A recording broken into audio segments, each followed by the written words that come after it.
get started. And I suspect that we'll have a couple more people joining us as we go, but we'll go ahead and get started now anyways. I am Vanessa Scruggs, the Director of Development here at Meals on Wheels Central Texas. You are joining us for Get to Know Us Thursday, and today we are talking to Sarah McKenna, who is the Director of our Congregate Services. And we're so happy to have you here, Sarah, and learn more about your department and what's going on there. So thank you. Thanks for having me. Absolutely. And if anybody has any questions, as always, as we go through this, feel free to type them into the chat box and we will try to get to those and answer them as we go. So Sarah, why don't you tell us a little bit more about yourself and what brought you to Meals on Wheels Central Texas? Sure. My name is Sarah McKenna. I am the Director of Congregate Programs. I've actually lived in Austin for 13 years today, and I moved here from the Northeast. I had a background working in nonprofit, but I specialized in working with children with developmental disabilities.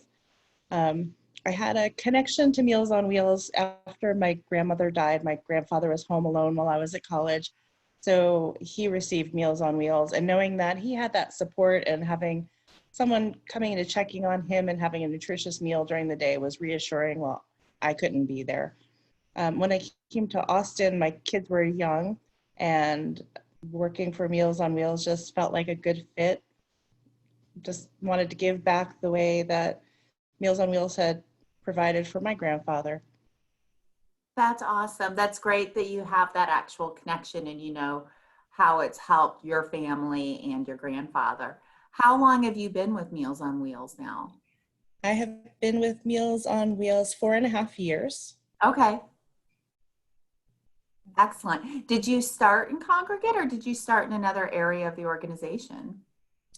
I started in Congregate as a substitute site manager. So I was supposed to be working for Meals on Wheels for about 6 weeks while I was covering somebody's medical leave, and I loved it so much that I'm still here. 6 weeks, it's the longest 6 weeks ever, right? Yeah. Well, that's excellent. We're glad that you're here. Why don't you tell us a little bit more about what Congregate is and what it does? Sure. Our Congregate program serves 1,600 active seniors in Travis County. We have 15 locations throughout Travis County, and we operate both a meal service program, and at our county locations, we also implement social rec. So our seniors come to meet friends, have lunch together, have social interaction, and play games, and it's really fun. That sounds like fun. How many sites are there? Currently, there are 15 pre-COVID. Okay. And we have new sites that will be opening once we reopen when it's safe. Once it's safe, yeah. How many new sites are you anticipating? I believe we will have 19 sites when we reopen. Oh, okay. That's excellent. And so how do you go about site selection and deciding where what is a good site? So most of our sites that are the most successful are groups of individuals who are already meeting and coming together, and they come to us looking to connect with the program. So for instance, last year we were able to open the first LGBTQ site in Austin, and we had a group of individuals who had been looking for a program, a place to meet, and we all worked together to spearhead this project and bring together a group. Later this year, hopefully, we're opening at the Asian American Resource Center. Okay. And they had approached us looking for a meal program for their location. So it's just finding that fit in the community where there's a need and helping expand so that we can serve them better. And do you, pre-COVID, do you serve them daily like the other Meals on Wheels participants are served? So it depends on the location. Some of our sites, such as our sites that are in the City of Austin facilities, most of those are Monday through Friday. The other locations, it depends on the space available and what the need is of that group. So we have groups that meet from 2 days a week to 5 days a week, and we customize the program to fit the need of the group. Okay. And then, so is everybody who is at a site, they're all receiving a meal, or is it only certain people at sites? Any qualifying participant, which our group is 60 or over, spouse or partner of someone who is 60 or older, a person with a disability who is living with the person 60 or older, or a person with a disability living in senior housing are all eligible. So Okay. anyone who is eligible for the program is welcome to join us for meal and activities. That's excellent. That's excellent. What sort of activities do you do when you're on site? So bingo is a big favorite. Yeah. And the activities vary based on the location and the interests of the group, which Mhm. really makes our program unique because no two sites have the same program. Maybe bingo is the exception at all the sites, but you'll find people playing cards, dominoes, dancing, Tai Chi, yoga, all kinds of exercise, fitness, art classes. You name it, we probably have it. That's really fun. I really like that there's that aspect to it as well. Um, so because COVID, I know across the board, we've seen a ton of changes. How has this affected your congregate department, and what changes have you guys had to make during this time? Right. Due to all the ordinances, we aren't allowed to gather right now because groups over 10 aren't allowed. And most of our groups are probably about 40 Okay. that come together. With the City of Austin and Travis County facilities being closed, we haven't been able to meet. So we've had to transition a lot over the past few months, and we have been working hard to ensure that we have safe ways to get meals to people. So we have been implementing a curbside meal distribution model where the participants will drive up either with themselves, their spouse, or a family member can come pick up for them. And we give them a week's worth of meals and they come pick up that. Also, not being together to have the activities, we've really had to pivot a lot and be creative. Right now, we're hosting our fall fitness challenge. So doing a fitness challenge virtually has been interesting. That's really cool. Yeah. What does that look like? Well, right now, we had some wonderful sponsors who donated pedometers and water bottles. So we gave everybody a little swag bag with those items to help them work out at home. One of our social rec supervisors and one of our employees got trained in the Health and Human Services Texercise program. So they've been able to pre-record different fitness sessions. We also have one of our own Meals on Wheels employees who's a Tai Chi instructor who's been offering weekly Tai Chi classes virtually. So it's all about getting people moving and active and healthy mind, healthy body. And but it's been interesting not being able to meet and do it in person and just find creative ways for them to have the activities and not be isolated. Yeah, and I know that you guys were doing virtual bingo and Virtual for a bingo. while. We still are. Okay, and you had some celebrity guests on. It's been quite popular, yes.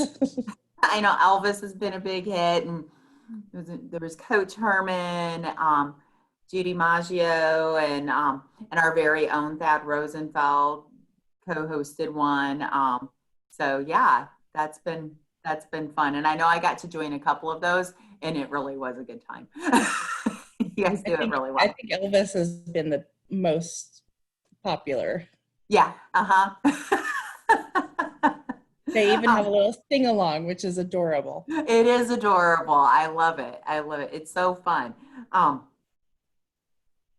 What sort what sort of impact have you seen in your program as a result of COVID-19? I know you've had to make these changes, but how has it really impacted your department? I think it's had a big impact. Like I said, the main point of our program is to decrease social isolation. Mm-hmm. And with everyone having to quarantine, it's the exact opposite of what we're trying to do. So we've been working really hard every week to call every single participant just to check in, remind them that the meals are available, that the activities are available, and try to maintain those connections and relationships. And when we call, they want to talk to us. They're missing their program, they're missing their friends, they're asking when we're going to get back into being able to meet again. Yeah, for sure. And I hope that that happens soon, because we know that social isolation is such an issue, and this is such a really great program to help with that. Um, what's your favorite thing about your role here at Meals on Wheels? Oh, there's so many things. Um, I'm going to say one of my favorite things is I'm always able to learn something new. Just with the diversity of our program and how each group at each location, it's like it has its own culture, its own feel. They do their own thing, and you're always learning from the seniors. There's always something new and fun to explore. Yeah. Do you have a favorite story, a favorite participant story? I do. Some people may have heard me tell this before because I love it so much. So again, our program is all about reducing social isolation. So we had a gentleman who had lost his wife, who's lonely, and his friend invited him to come to Meals on Wheels for lunch. He came in, signed up, had a great time, felt welcome, kept coming back. Well, weeks went by, he started making friends, and um, he got very friendly with another participant at the location, and she was a widow, and they began dating, and we had our own wedding at one of our locations. They fell in love and got married, and they had their reception at the Meals on Wheels site where they met and fell in love. I love that. That is so totally cool. That's great. That's truly making a difference in that isolation piece, right? Yeah. What what makes serving our community so important to you? I know that that's kind of your background, but what draws you to that? My nature is just to want to help people in general, and knowing that there are people in need and that there are populations that aren't being served makes me want to work harder to make sure that we are being inclusive, that we're reaching as many people as possible, and we're sharing about our program so that people get their needs met. Definitely, definitely. Um, what's the biggest way that people can help your program right now? I would say virtual volunteering is Okay. really helpful right now. If anybody wanted to, say, start a book club, or they had a talent or hobby, such as maybe they do watercolor arts and they wanted to teach a class. And we have different ways to implement that. We can do a live session on a Zoom, they can do something pre-recorded. And if we plan ahead, we can get kits out to the seniors so that they can be participating along during the session. So having those volunteers to help us maintain those connections is really important. Another thing that we're trying to plan ahead for is holidays. Now, normally during the holidays, we have different holiday parties and special Mhm. meals, and we can't do that this year. So um, maybe helping us with our wish list so that we can make sure we get care packages out to all the seniors who normally would come in during the holidays and receive their care package would be helpful too. What sort of items are on that wish list that go into the care packages? Warm gloves, warm socks, basic need items, deodorant, toothbrush, toothpaste, household goods like paper towels, any basic need items are always appreciated. Definitely, definitely. Um, what is really the most important thing that you'd like people to know and take away with them about Meals on Wheels Central Texas in general, as well as your congregate department?